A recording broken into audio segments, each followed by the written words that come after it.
many newcomers, right? Many people joined newly. So for them, I will give a quick summary. This batch we started last week, and in last week we have just done the PyTorch installation, right? Nothing much.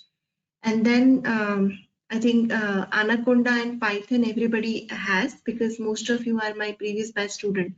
So Anaconda, Python, and Jupyter Notebook tutorial, that is there for everyone. Like you need to go through that. Once you complete that, second thing is you need to install PyTorch.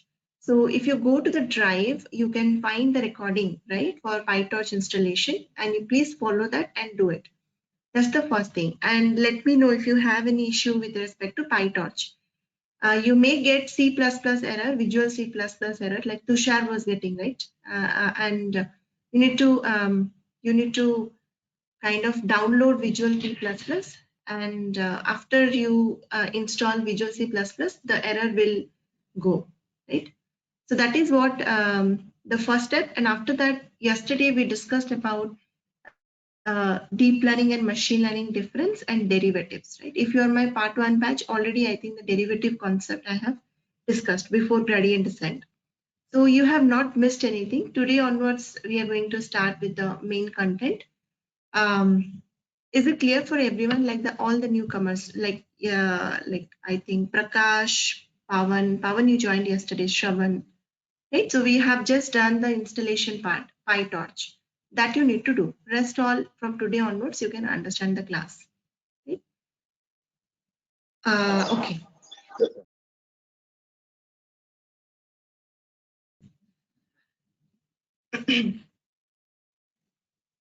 Give me 1 minute. Let me open the note.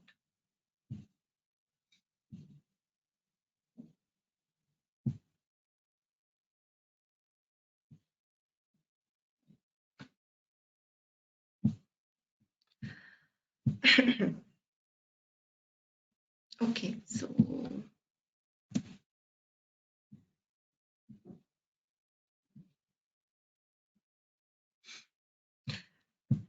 so yesterday we discussed what is derivative. Derivative is nothing but your gradient or slope, right? So the first algorithm that we are going to see in this week is called artificial neural network, ANN. Right? I'm just opening it. One second.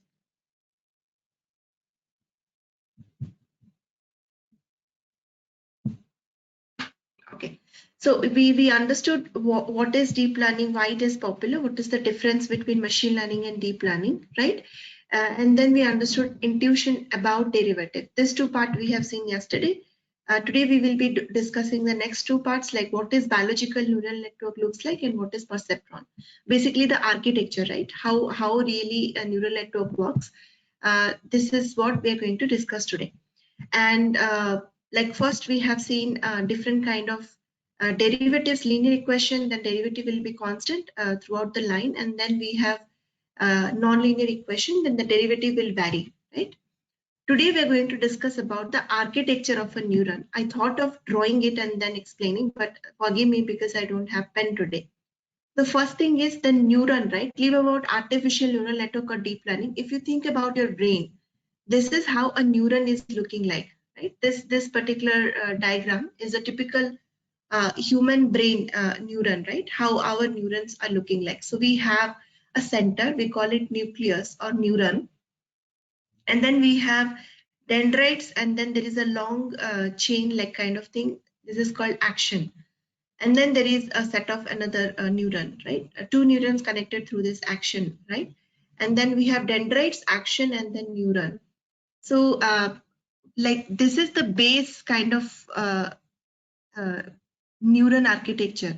Based on this, our neural network is designed based on how our neuron looks like, right? The neural network architecture is very similar to the architecture of neuron. So the same thing, if I expand it, this is how a perceptron looks like.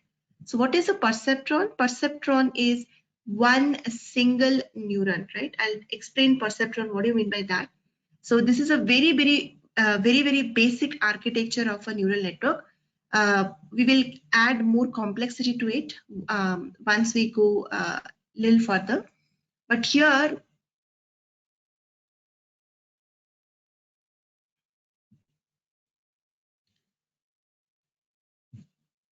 Okay.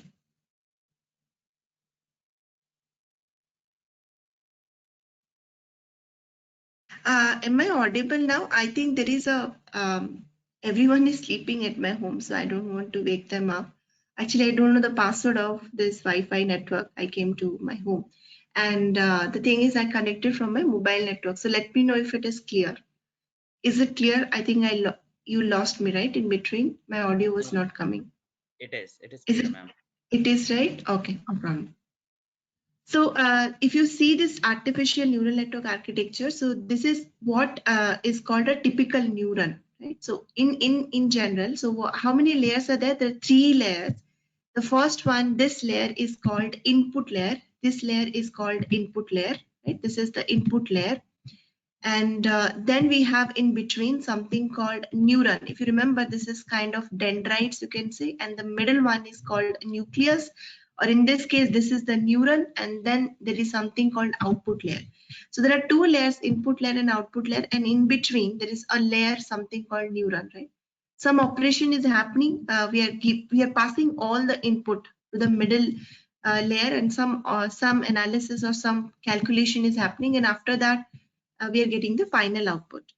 So let's take one example. Let's take one row of data, right? Let's say we are calculating what will be the sales or what will be the price of the product, and we have the product weight. X1 is product weight, X2 is product size, and X3 is, let's say, the product location, right?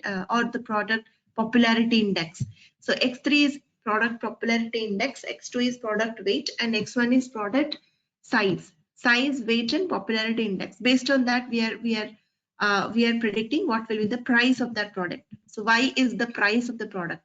Now the value for, let's say, price, the product size is, let's say, 5 inch, right? And the value for product size and then product popularity index is 29 out of 10, right? It's very popular product.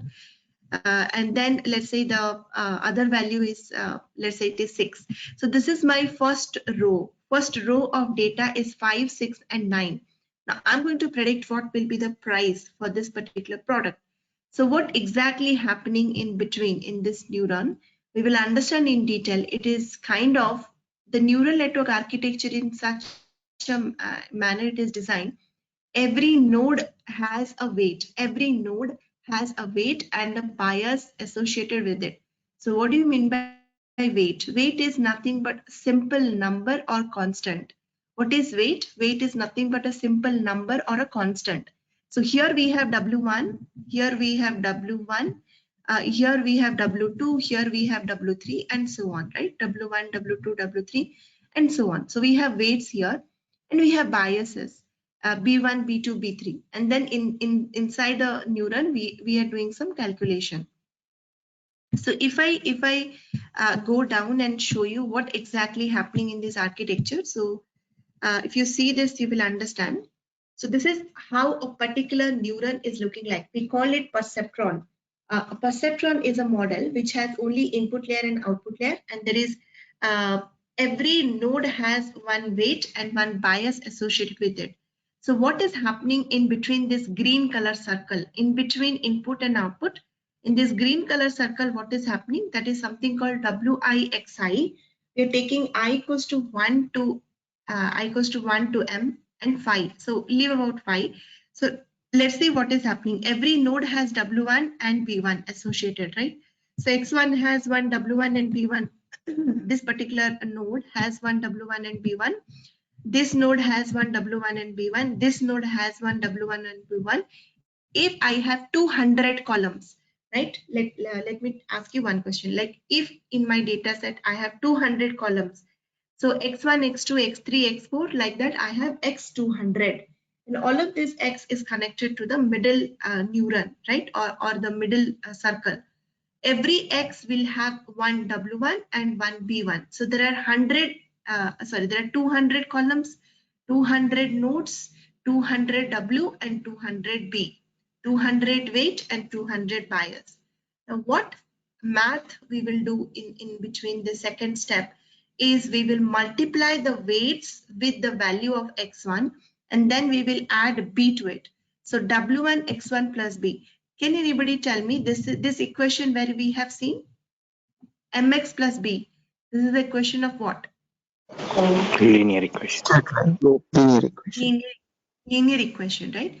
So x1 w1 plus b is basically the equation of linear equation. But here what we are doing is for each node we have w1 x1 and then we are multiplying it with w1 plus b. Similarly, w2 x2 plus b, w3 x3 plus b, and so on. If I have 200 columns, I will write w 200 into x 200 plus b 200, right? So all of this b, I will take it outside because this is a constant. So if I take this outside, or maybe I can ignore, right? Because it is a constant. Finally, I have to add a constant. So if I ignore this b's, what formula I will get is wixi, I equals to 1 to m. This is what is happening in between. Now this final output, whatever we are getting, we are passing it to some other function called phi. We will discuss about this phi. What is this phi? We will discuss in detail. But I will stop here. So is this clear so far? Is this clear so far? Ma'am, just a short question. Is this bias and weight concept comes only in deep learning? It's not there in machine learning, right? No, it is not. So this is a deep learning concept. So B and W are weights. I'll tell you one thing, what we are trying to do at high level. And then we will kind of, like you will understand. So what is happening is there's some constant, okay? So you take any value of W and any value of B, right? You take any value, let's say some value 0.5 and B, whatever value you are doing, after applying everything, you will get some y value you will get. Let's say the actual price is 50, right? The actual price is 50. And then using some random W and random B, you are getting a price of 40, right? And then what it will do is it will find the error. And then using the optimization technique, it will go back and change the W and B value in the second iteration. Again, for a new better W and B value, you will again calculate the Y value. Let's say this time the Y value is 42. The actual is 50. The error is reduced. Again, it will apply one optimization technique and smartly it will go back and update the value of W and B. Again, using the new W and B, you will calculate the Y. And let's say the price is now this time 44, right? The error is further reduced, right? Again, it will apply the optimization technique and a new value of W and B, it will update. Go back means while going back, it will update the W and B value. And then again, it will predict using new W and B value. This time the value is 49, which is very, very close to the actual. So the error is reduced, right? And then it will stop here. So this is how the neural network learns. And that's why we say neural network is complex. We have so many parameters to optimize. Why? Because if this is a very simple architecture, we add many layers in between input and output. But in this particular case, there is no layer in between input and output. So this is a simple perceptron. We call it feed forward, back propagate. Feed forward, back propagate. Feed forward means you take the W and B value, apply this formula, predict Y. Back propagate means you update the values of W and B. Feed forward using the updated value of W and B, predict further. And whatever you have predicted based on the error, you update again. Predict, update. Feed forward, predict the Y value, back propagate, update the W and B value. And you keep doing it until a situation where the prediction, whatever you are predicting, the Y is very close to the actual. And this is all we are doing for one single row. Remember, this all thing we are doing for one single row. Now in my data, if I have 1 billion row, how many times I need to repeat this process? 1 billion times. Each time one particular row I will update, and then I'll go to the next row. Again, I will update W and B, third row, fourth row, fifth row, and so on. That's the reason deep learning is a costly operation. So many parameters we're going to train here, right? But we are in a very initial stage. Today and tomorrow is totally dedicated for this particular neural network architecture. One more thing I just wanted to ask you. So every day we are joining in 5-10 minutes. We are waiting to start the class and all that. I mean, I'm also joining 5 minutes late. So can we do one thing? Can we connect Saturday, Sunday, and maybe little stretch? We can like 1.5 hour, and then weekday. Can we connect 2 weekdays? Will it be okay for everyone? 2 weekdays and Saturday, Sunday, 4 days in a week instead of every day. 4 days in a week, and Saturday, Sunday, 1.5 hour, 1.5 hour, and then weekday, 1 hour, 1 hour. Will that okay? That works for me, ma'am. And why I'm saying, because if you give me 1.5 hour, I can complete one concept. Otherwise, what will happen is next day again I need to repeat. Yeah, that's the reason. And weekend also we are all kind of available, and if the 6:30 is little early, we can join a bit late on weekends if you all are available. I mean, you can tell me the timing.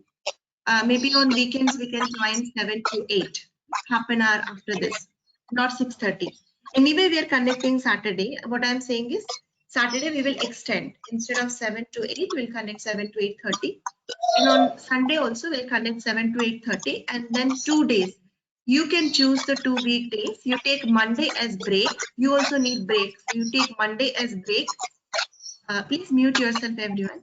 You take Monday as break, and then maybe we can connect Tuesday, and Wednesday again you take break, and Thursday we can connect. And then Friday you take break. Saturday, Sunday we will connect. So Tuesday, Thursday, Saturday, Sunday. Will this timing works for everyone? Yes. Good for me. All are okay? Yes, ma'am. Yeah. Good.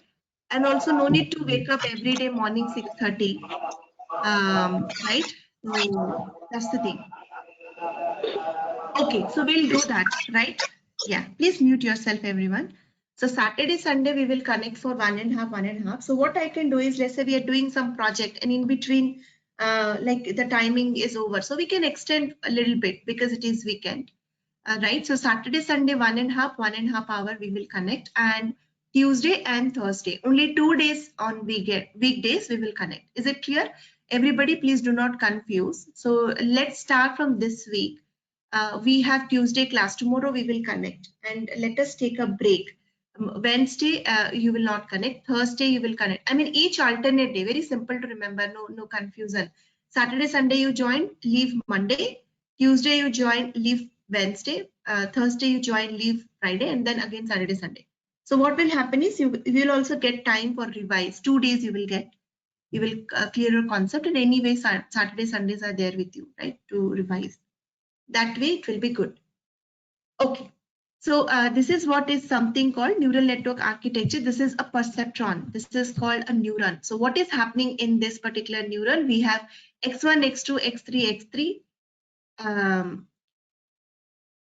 Yeah, x1, x2, x3, x4, like that. We have 200 columns, and then W and B weights and piles, and then we have the final output Y, which is nothing but a combination of like a multiplication of Wi, Xi, I equals to 1 to M.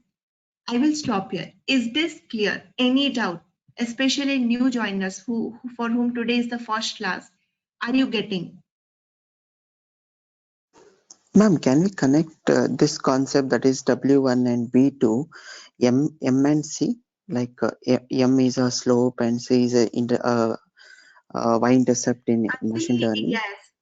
No. So that is different. This is different. There we are trying to fit a straight line. Here the objective is different. So basically all of this constant. See, I'll tell you, okay?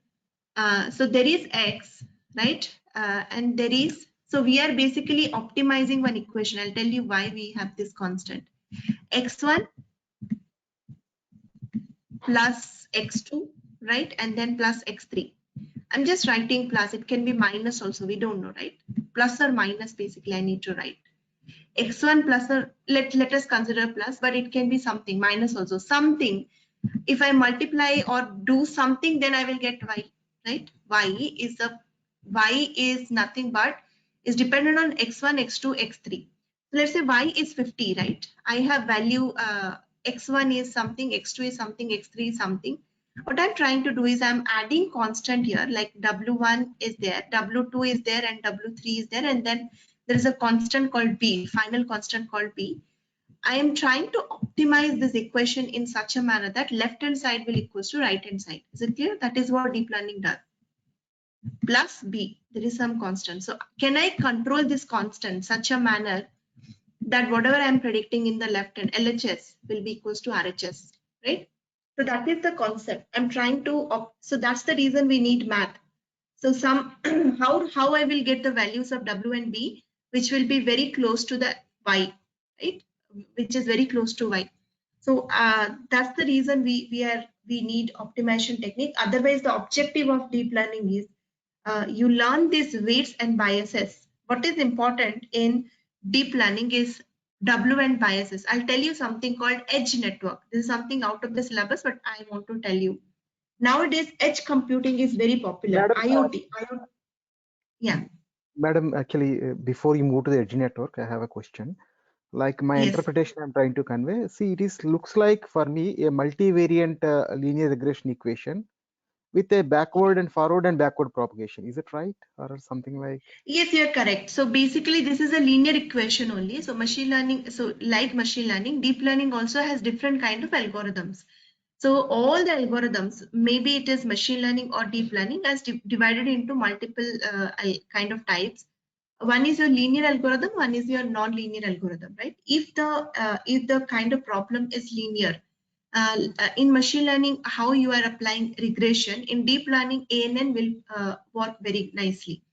But more than linearity, there are additional parameters. If I tell you today, you will be confused. This is not the final thing, right? We are also passing it through something called phi, right? We are also passing it through another function called phi, where we are controlling the non-linearity. But I don't want to make it complex. Simplified answer is yes. How our linear equation works in linear regression, the same way neural network also works, but it is little advanced than what we do there. Okay, but the concept is very much similar. Is it clear? So yeah, it is clear, ma'am. Actually, I'm coming to the second step. In the second step, which is there in the circle, wherein the linear regression step will proceed in the step number 2, in the sense wherein it tries to find the best fit line or something, and thereby you will give the output to Y and make a comparison and back propagates to the input and adjust the weights. Will that do in that way, or else nothing will do? Actually, something like the best fit line what we have discussed in the linear regression, that step will not be executed in step number 2. yes. So basically, yeah, you can understand in that way, but the concept of neural network is a little different. So as I said, there is something called activation function. We have not discussed it yet. So once so this phi is there, right? This is not the only equation. We have to, like this y has to pass through another function called phi, which we were not doing in regression, right? We are just predicting phi as a function of wx plus b. But here y is a function of wx plus b, and that is a function of phi. So phi is something activation function, but more or less it is similar. Like it is a linear equation, right? In deep learning, it is nothing but very similar to linear regression equation, where we are doing nothing but it's a multivariate linear regression equation, m1 x1 plus b1, m2 x2 plus b2, and so on. Are you getting? So this is, so there are again different kind of neural networks are present. This is for linear pattern. If you have sequential data, we will be discussing in this course different kind of neural networks like RNN and LSTM, right? Those are different than this linear kind of neural network. So we have different kind of algorithm, what I can say. In machine learning, we have regression, we have tree algorithm. Like that in deep learning also, we have bunch of different kind of algorithms. Based on the data, whether it is linear or not linear, we need to select which deep learning will perform better. If the data is more linear, then obviously ANN will work very good. Is it clear? If the data is linear, then ANN will work very good. If the data is non-linear, we have other set of algorithms. If the data is sequential, we have other set of algorithms, right? If the data is image data and text data, we have set of another deep learning algorithm which will work very good. So we will discuss about all of this later in this course. We just started today. But yes, you are correct. So this particular equation is very similar to linear regression equation, right? Only difference is we need to pass this entire thing in like the approach is same, but the architecture is different, right? The approach is same, but the architecture is different. Why the architecture is different? We have this x1, x2, x3, and then y, but we have another layers also called hidden layers. Tomorrow we will discuss about the real architecture after we complete. So this is a very simple neural network architecture. These orange lines are additional layers we are adding, right? Hence we are making it different than only linear regression.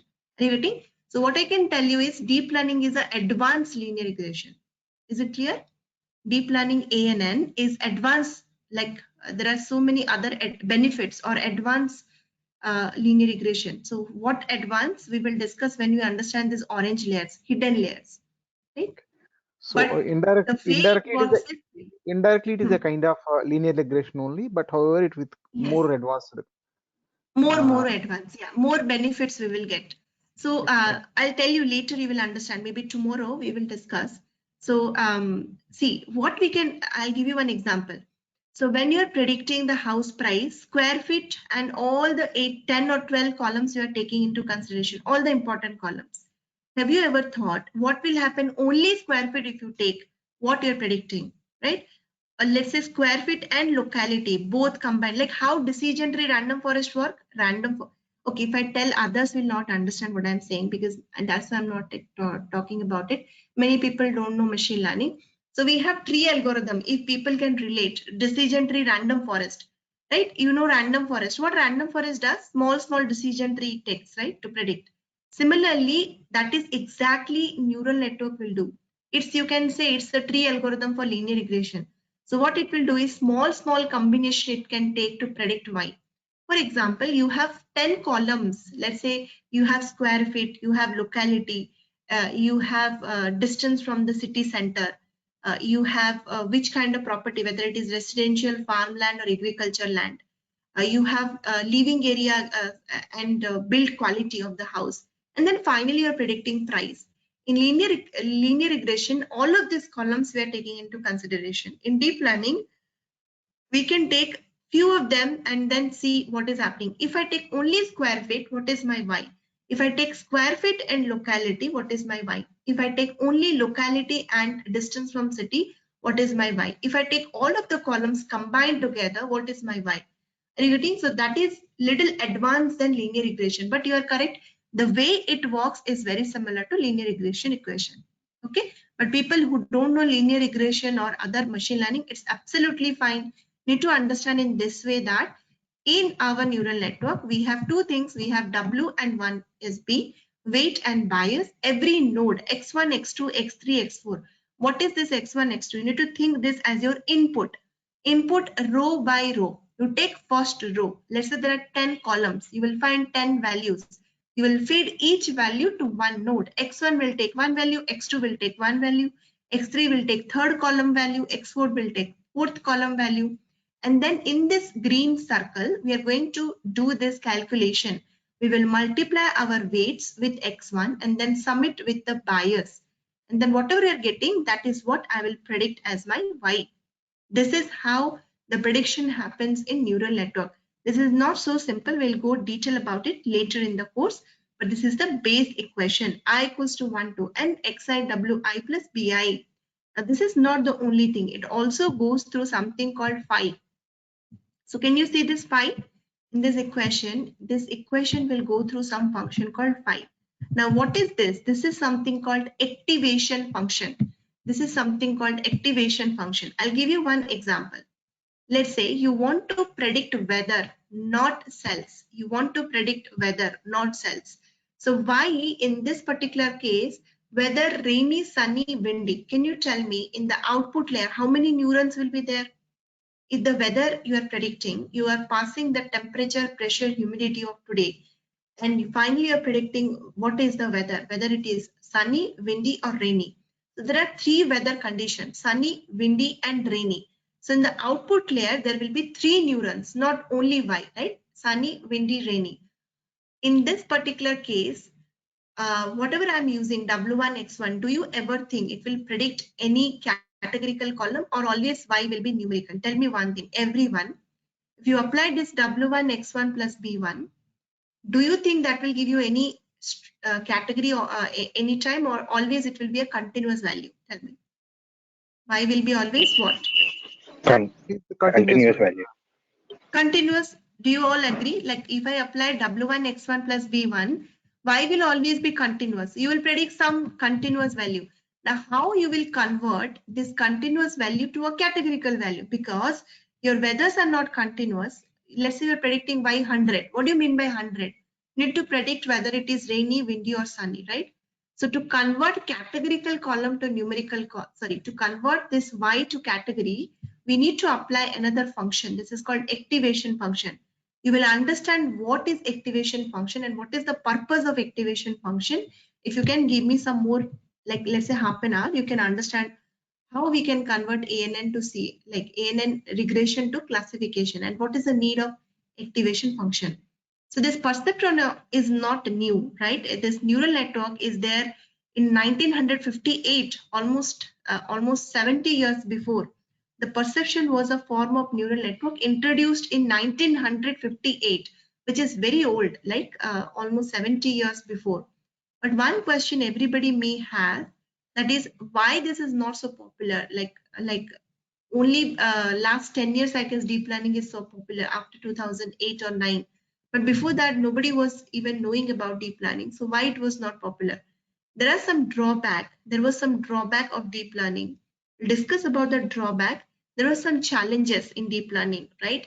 The model was, the modeling technique in deep learning has some challenges. No scientist was able to give solution for those challenges. That is the reason 2008 till 2008 or 9, it was not popular. But in 2007 or 8, in that duration, right? Jeffrey Hinton, he's the godfather of deep learning.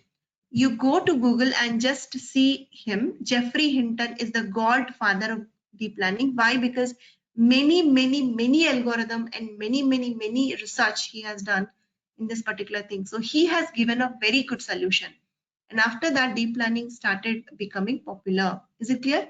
It is not new, it is very old, but still it is not popular because of some limitation. The solution for those limitations were found around 2007 or 8. After the solution, it is becoming popular. Now, I know your doubt. What is the problem? What is the solution? Everything we will discuss in detail. This entire week is theory. We have long thing to cover. This note is almost 35 to 40 page, right? So everything we will see very detailed. I think 25 page note this is. And once we all complete 24 page, you will understand everything about ANN. You'll be very expert. And then there is a project. Using PyTorch, we will do that project. So, so the problem and the solution we'll discuss later. What is activation function? Activation function is, there are different kinds of activation function. I will simply pass the final Y value through this function. The first activation function is threshold. So if you see this activation function, which is a very simple activation function, there is nothing much. You will flag it to 1 if X is positive. X means Y. If Y value is positive, you will flag it to 1. If Y value is negative, then you will flag it to 0. If Y value is 0 or positive, you will flag it to 1. If Y value is negative, you will flag it to 0. Now let's say you are doing, can you tell me in this particular situation, 1 and 0, can I use it for classification? This threshold function, activation function, can I use it for classification or regression? Where I need to use? Let's say I'm solving a regression problem. Then I should use this threshold or I should use some other activation function. Tell me. Threshold can be used. For classification, threshold is used. I'll tell you what is regression and what is classification for the newcomers.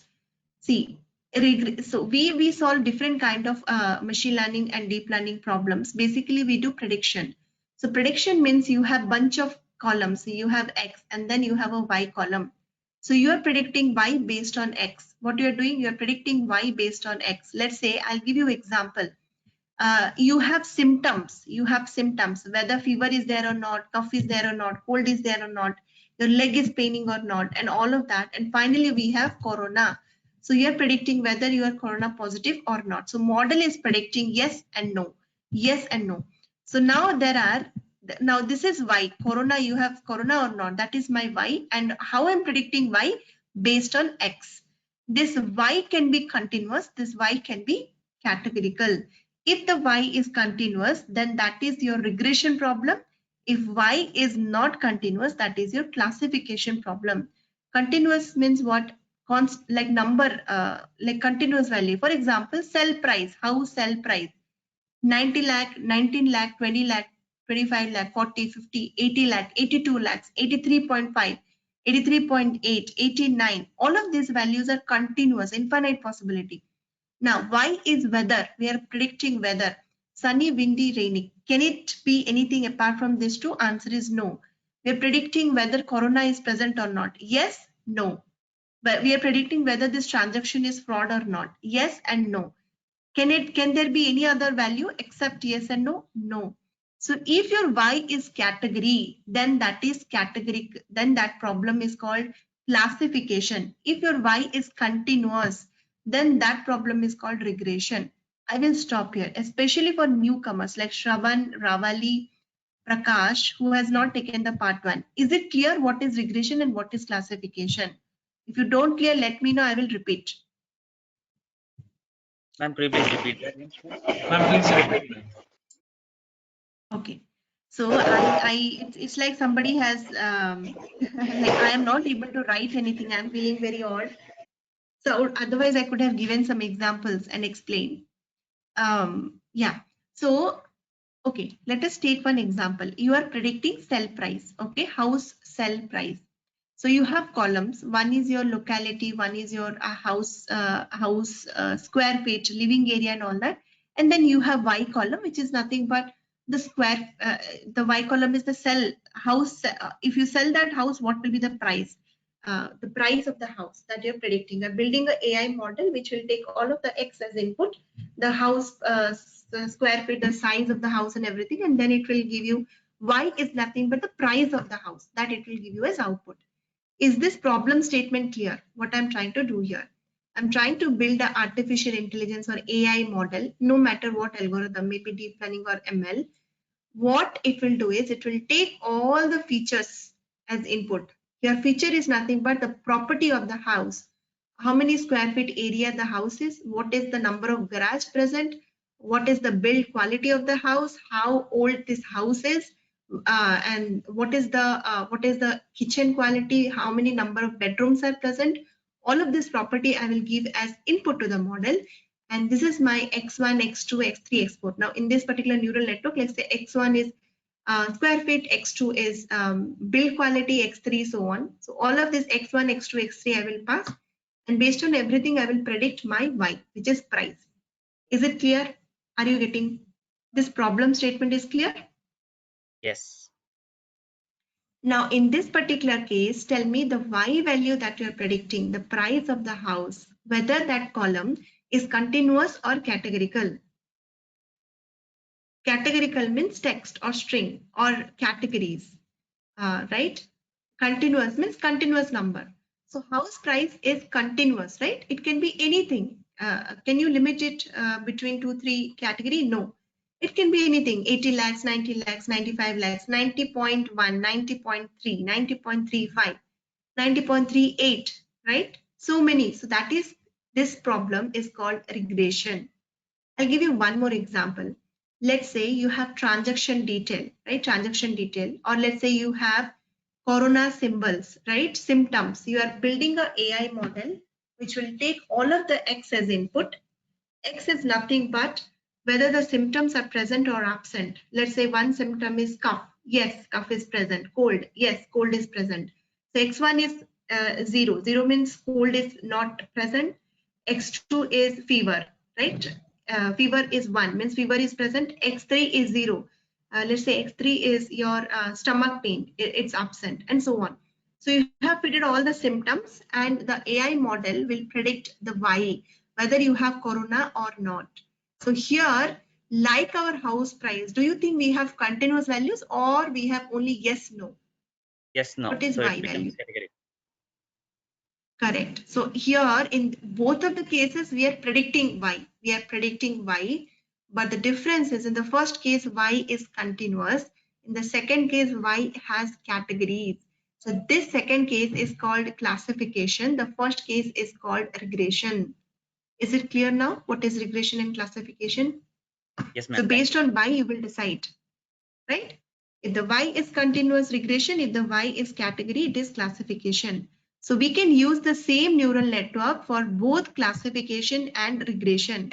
So that's the reason what I'm doing is I am using this activation function to convert regression to classification. So is it clear? So whatever the y value is, if it is positive or 0, it will be converted to 1. If it is negative, y value will be converted to 0. That is what threshold function will do, threshold. And it can be very well used for classification, right? Why? Whatever y value is, you convert it to 1, 0, positive, negative, or yes, no, binary classification. So in that case, threshold can be used. What is sigmoid? Sigmoid, you can see the graph and understand it will squeeze every value between 0 to 1. Do not panic. We will do one project and you will very well understand what we are doing here and which particular activation function is good in which particular situation. We'll discuss about everything in detail, but I'm just introducing you to activation function. So the math formula, you need to by heart. You need to remember because this is what they will ask you in interview.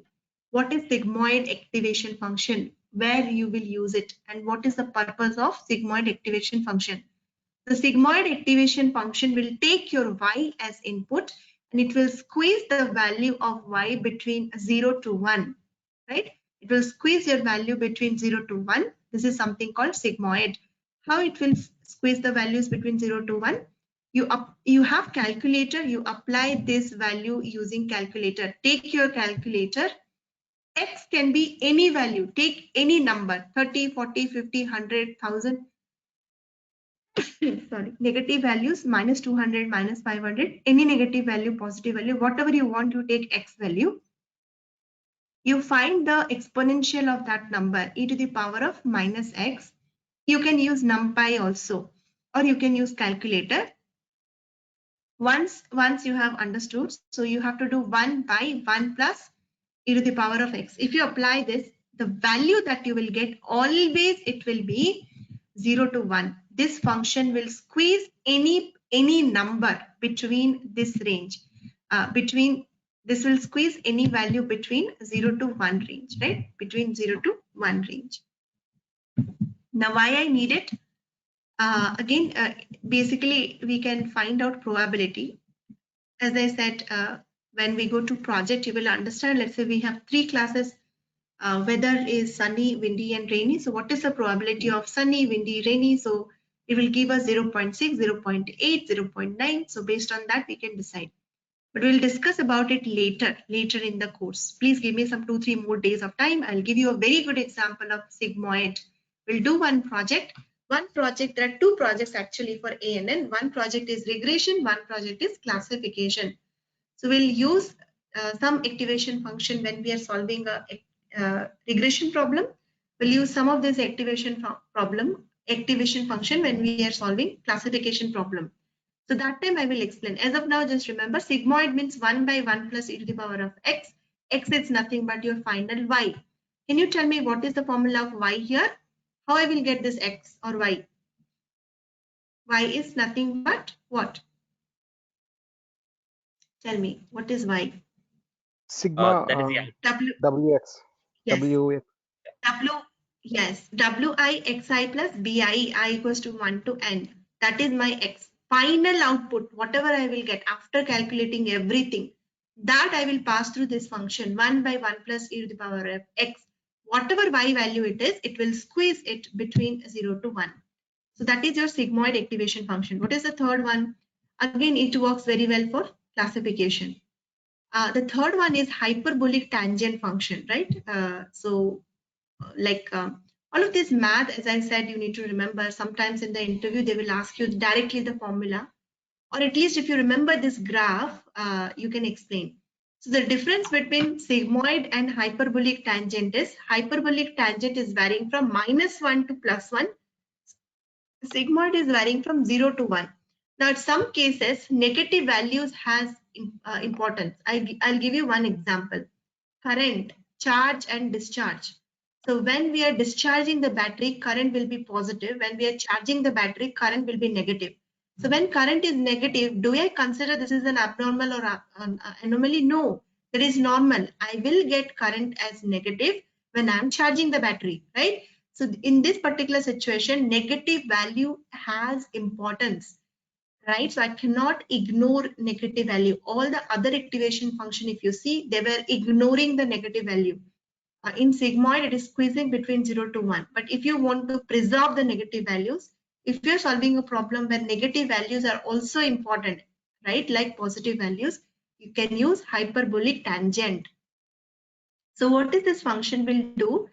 1 by 1 minus e to the power of minus 2x divided by 1 plus e to the power of minus 2x. This is what it will apply. So once you apply this, if you have calculator, you open your calculator, you take this particular function and x is any number. You take any number and do this. Always you will find a value between this range, -1 to +1. Let me repeat. Sigmoid will squeeze everything between 0 to 1. Hyperbolic tangent will squeeze everything between -1 to +1. Right? Now, where you will use sigmoid, where you will use hyperbolic, if negative values has importance, hyperbolic tangent is very important activation. If you want to ignore the negative values, let's say house price. If I'm getting a house price -500, so it does not make any sense. House price can never be negative. So in that case, I can use sigmoid, which will squeeze everything between 0 to 1. But current, charge and discharge, you are finding power, and then power can be calculated in charge and discharge. Let's say some negative current has importance. It is not something which I can ignore, because I know that when the battery is charging, the current will be negative. When it is discharging, the current will be positive. So in this case, I will use hyperbolic, right? Hyperbolic tangent function, right? This is something, right? One more thing is one more active. So all of this activation function, you just need to remember the formula. The most important one is rectifier or ReLU, and this is the activation function most of the time very heavily we will use when we are solving regression problem. So rectifier is a very, if you see the diagram immediately you can understand that if it is 0 or negative, it is flagging it to 0, and if it is positive, it is linear. Means what? It is passing the value as it is, not doing anything, right? Let me repeat. What rectifier is doing? You can see the function max of x and 0. So can anyone explain me this equation if you understood what it will do? This one, max of 0 and x. What do you mean by this? X is nothing but your y, final y that you have calculated using WIXI plus BI. So what this will do? Anyone?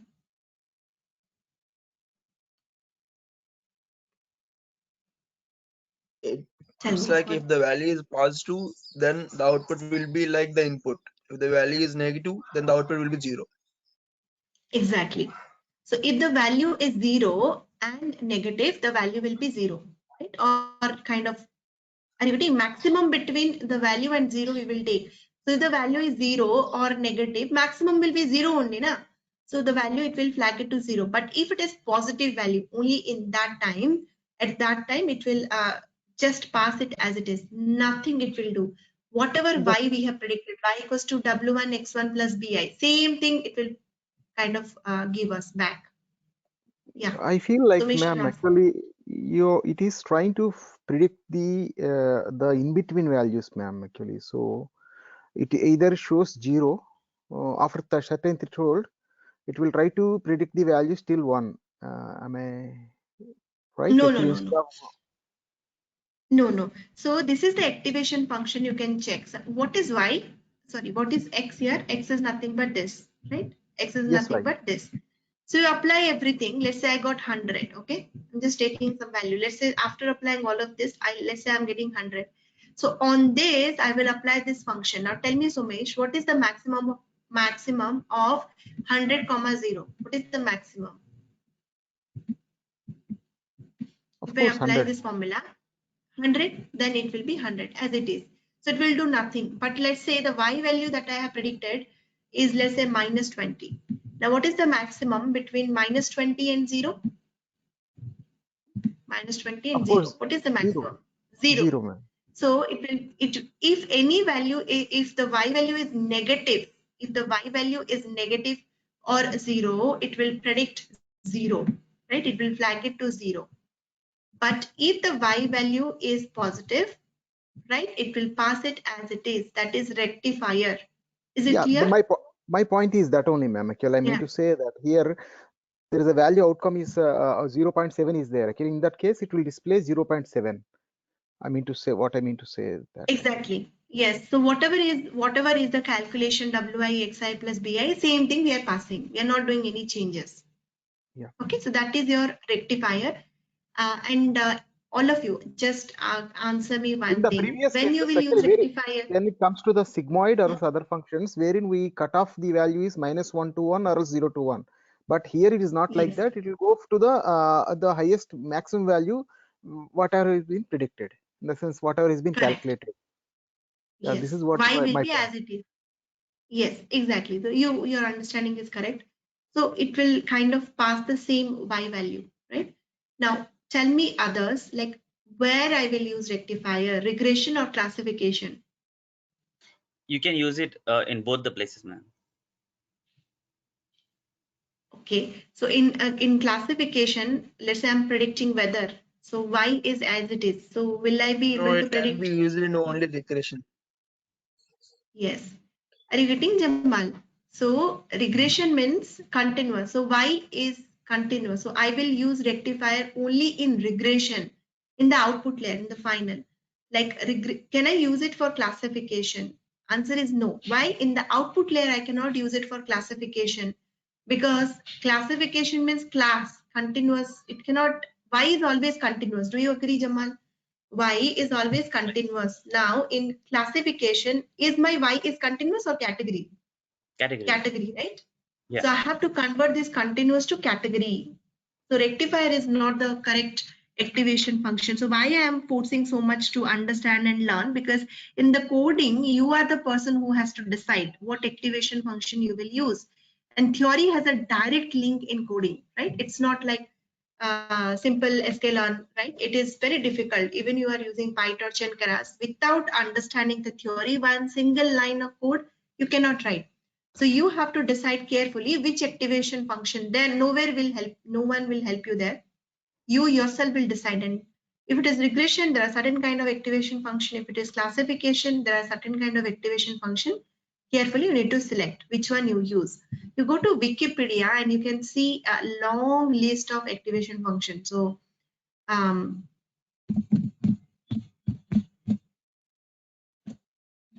madam. This is Kalyan so here. I have one quick question. yes. Sorry for Yeah, go interrupting. ahead. Okay. So I actually didn't attend yesterday and Friday class.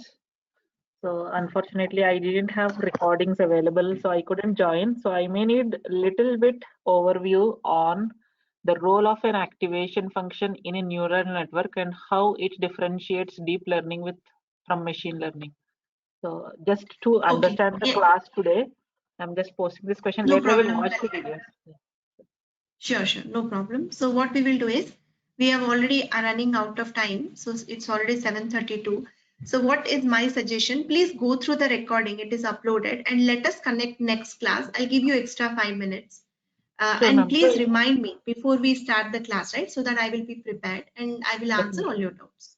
Definitely, ma'am. And today is it 6:30 or 7 o'clock? I thought it is 7 o'clock. No, 6:30. So we Okay. changed the timing. So I think few of you were not there. Let me repeat. So the advanced timing, we are not going to connect every day. So it's a kind of wasting of time, 10 minutes. So what we will do here is 4 days in a week we will connect, Saturday, Sunday, and then you take Monday break, Tuesday you connect, take Wednesday break, Thursday you connect, you take Friday break, Saturday, Sunday you connect. So Tuesday and then Thursday, Saturday, Sunday. Saturday, Sunday, 1.5 hour, 1.5 hour. And then your Tuesday and Thursday morning, 1 hour, like how you are connecting, 6:30, 6:30. Saturday, Sunday, no need to connect morning 6:30. We can connect maybe little late, maybe 7 o'clock if it is okay for everyone. Saturday, Sunday, 7 o'clock we can connect. Or So what is you can, if you are not. Sorry, go ahead. So so can you like fix the schedule, ma'am? Like I couldn't grasp. Like you mentioned it. Maybe the other student might have grasped it because they were there in the last two sessions, but I didn't get you. Like, can you repeat it once again? The class timing? Yeah. Class timings changing from day to day. So I'm just making a note of it. That is why I'm asking you to repeat it. Sure. No problem. Please make a note of it. Okay. And let us decide the timing now. So 6:30 on weekdays, 7 o'clock on weekends. We have 4 class: Saturday, Sunday, Tuesday, Thursday. Saturday, Sunday, Tuesday, Thursday. Saturday, Sunday, 7 to 8:30. 7 to 8:30. IST I'm talking. Many people are outside India, so they have to convert according to their time zone, right? Jamal, please convert. 7 to 8:30. 7 to 8:30. So Mish, I think you're also outside, right? So please convert it according to your timing. 7 to 8:30 a.m. IST. Saturday, Sunday. 7 to 8:30 a.m. IST Saturday, Sunday. And then weekday, Tuesday and Thursday, 6:30 to 7:30. Is it clear for everyone? Tuesday and Thursday. So how about the other days, ma'am? Other days we are not connecting. So you're getting 3 days break in weekdays. Okay, so there is class only on these 4 days. 4 days, and we're connecting for longer times in weekends. And if required, we will extend. Okay. So don't worry about the finishing time. We will finish the syllabus nicely. That is how we do. We will finish the syllabus nicely. Leave about 1.5 months, 1 month, 2 months. Leave about that. I don't believe on that concept. So basically, some batches, some students are very sharp. In some batches, I complete in 1 month. Some batches it go for 2 months if I get so many doubts. But my main goal is everybody should understand. I keep clearing doubts, whatever you're asking, right? So Yeah. Saturday, Is it Sunday, clear for others? Saturday, Sunday, 7 to 8:30, and Tuesday, Thursday. Yes, 4 days in a week we will connect. Saturday, Sunday, 1.5 hour. If required, we will extend. Not the timing, but the time, like 1.5 month may go to 2 months or something, but that's okay. That's okay to kind of extend if required. Let's see. But the main understand in advance, I don't focus on the timeline. In advance, I focus on understanding because the concepts are difficult. Feel free to ask me or stop me anywhere you want. Okay. If needed extra class also, I will provide. What I want is everybody needs to understand the concepts. That is very important. Sure, madam. Thank you so much. So can you hear me, ma'am? I can hear you, Kushal. Yeah, Kalyani. Yeah, so I'm just trying to repeat the timing. So Saturday, Sunday, 7 to 8:30 IST, and Tuesday, Thursday, 6:30 to 7:30 IST. Madam, actually, before you move on, because this Saturday, in the previous branch, we have one project is due, ma'am. So there could be a kind of conflict with Yes. So that's what, because being is Correct. Got it. Thank you for reminding. Yes. We have one project. So this Saturday, anyway, we connected today, right? Monday, Tuesday. So, okay, let us do one thing. Sorry, I forgot it. So this Saturday, we have extra class for last batch, 7:30 to 9:30. Okay. So what we will do is this Saturday, let us connect all the weekday. Okay. Next week onwards, we'll follow the timetable. Okay. Is it clear? No confusion. This week, let us follow the timetable, but fine. Anyway, this is demo week only. Many people are joining in the demo link. Next week onwards, it will be a full-fledged official class we will start. Already we started, but next Monday onwards, please follow this timetable. Okay. Is it clear? Others, please follow this timetable next week onwards. This week we will connect every day as usual. Next week onwards, we'll connect 4 days in a week. Okay. Clear. Yes. Yesterday's class recording has not been uploaded yet. So Yesterday's class. Okay. I'll tell them to upload. So give me 1 minute. I need to show you something before we end the class. We have another batch also that we should join there. Please mute yourself, everyone. So this activation function, Kushal, can you mute? Yeah. So this activation function in detail, you will find it from Wikipedia page also, like identity, binary, logistic is kind of logistic regression. So this is 1 by 1 plus e to the power minus x sigmoid, right? So everything is fine. What I want you to understand is this two I forgot to add in the note. I will add it. This two activation function a recent development, recent. So this Licky rectified, Licky ReLU and parametric rectifier linear unit. These two, parametric ReLU and Licky ReLU, are the recent advancement. Apart from ReLU, you need to understand about Licky ReLU and parametric ReLU. Very, very important. I'll tell you one thing. So what is the drawback in ReLU? The drawback of ReLU is if a value y is negative, we are flagging it or we are ignoring it. Do you all agree? If y is negative, we are ignoring it, or maybe we are flagging it to 0. Now we need to certain situation. Yes, that makes sense. For example, house price or your age, you're predicting the age. Age cannot be negative. It always positive, 0 to 100 years, right? Now in that case, it makes sense to flag the negative values. But sometimes the negative value has some importance. If you want to keep those negative values, you can use Licky ReLU and parametric ReLU, this two activation function. If you want to use the negative values also, use Licky ReLU or parametric ReLU. If you see the activation function, it is very simple. If you see Licky ReLU, what it is doing, see here. If it is positive or greater than 0, it is doing nothing. Just X it is passing, exactly same as what ReLU was doing. If it is a positive number or it is 0, it is passing as it is. If it is negative number, if X is negative, it is applying 0.01 into X. This constant, it is multiplying 0.01 into X. Let's say X is minus 200. You multiply minus 200 into 0.01, whatever you are getting, you will get a smaller value basically, right? It is diminishing the importance of negative values. And then it is telling you the y. Are you getting? So that is your Licky ReLU. What is parametric Licky ReLU? So in this particular situation, this is alpha, which user will decide. This is alpha, which user will decide. Let the user decide what they want. Let's say you also want the negative values should pass as it is. You can write alpha equals to 1. So in that case, negative value will be as it is, but you can decide this alpha. For positive value, there is no restriction, you're passing as it is. If y is positive, let's say 200 rupees or 200, as it is, it will pass. But if it is minus 200, in Licky ReLU, it will apply 0.01 into 200. In parametric, it is alpha into 200. This alpha user will decide, you will decide what should be that alpha.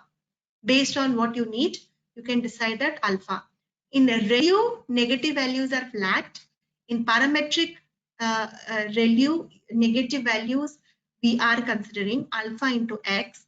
In Licky ReLU, we are also considering negative, but here it is 0.01 into X. Is it clear? This three ReLU function, is it clear? ReLU is clear or not? Licky ReLU, parametric, and simple ReLU. Is it clear? Yes, ma'am. Right, so you need to remember all of this. I will try to add this notes, and also I will update my notes and I will upload. Let me upload now only so that there will be no confusion. Like I just give me 1 minute. This note I will upload in ANN folder, and also tensor. We have done tensor operations, right? So that I will repeat because many of you joined newly. So we will repeat again. All of that notes and everything I will upload in the drive. You can go through. Okay. Yesterday's videos also, ma'am. recordings also, ma'am, please. Yesterday's recordings. Yeah, sure. I will upload everything. Right? Madam, madam, this is Kalyan speaking here. Can you hear me? Yeah, I can hear you.